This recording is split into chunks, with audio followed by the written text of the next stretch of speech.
Gouverner, c'est aussi savoir manier mensonges et contre-vérités.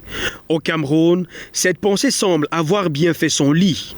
Entre précarité et perte d'espoir dans un futur meilleur, les Camerounais n'ont plus que des souvenirs de mensonges ou de contre-vérités, c'est à vous d'en décider. Toujours est-il qu'en cette veille d'élection présidentielle, on se souvient très bien qu'en 2019, Paul Biya, le chef de l'État, déclarait: vous avez rendez-vous avec l'Afrique sportive, ici même au Cameroun, et le Cameroun sera prêt.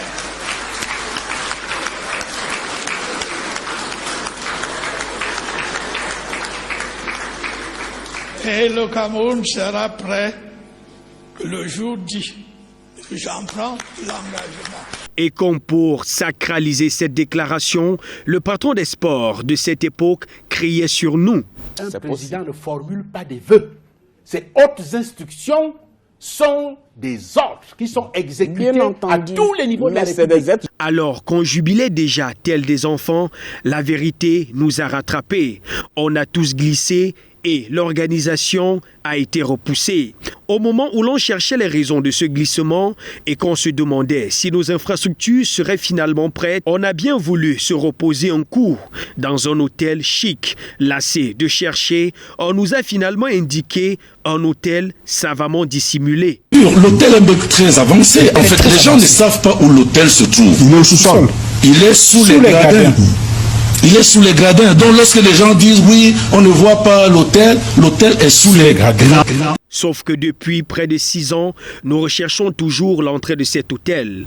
Avec nos petites économies et notre salaire de catéchiste, on a voulu assumer nos responsabilités familiales avec le peu qu'on gagnait. Même si aujourd'hui, on a connu une augmentation de 4 à 5 000 francs dans ses salaires. Un patron très respecté nous a quand même rassuré qu'on peut vivre au Cameroun avec 36 000 francs et être très heureux. Louer une maison, soigner des enfants, mais vous savez, les envoyer à l'école.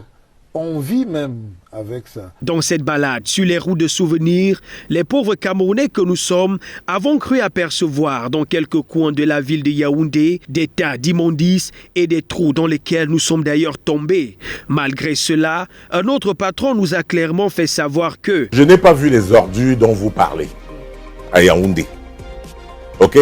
Je ne sais pas dans quel quartier vous êtes, mais quand moi je circule dans Yaoundé, Yaoundé a 60 ans. De quel Yaoundé vous parlez? De Yaoundé où j'habite, je ne vois pas les trous dont vous parlez. Atteint d'une pneumonie à cause des odeurs nauséabondes de poubelles, on a cru avoir une intervention chirurgicale de qualité dans un de nos grands hôpitaux. Après la mort de l'un des nôtres suite au matériel non adéquat, le tonton de la santé nous informe que le plateau technique que le Cameroun a aujourd'hui sur l'ensemble des 10 régions, je dis bien 10 régions, c'est pas que Yaoundé, c'est pas que Douala, c'est le même plateau technique que vous pouvez avoir à l'hôpital américain de Paris.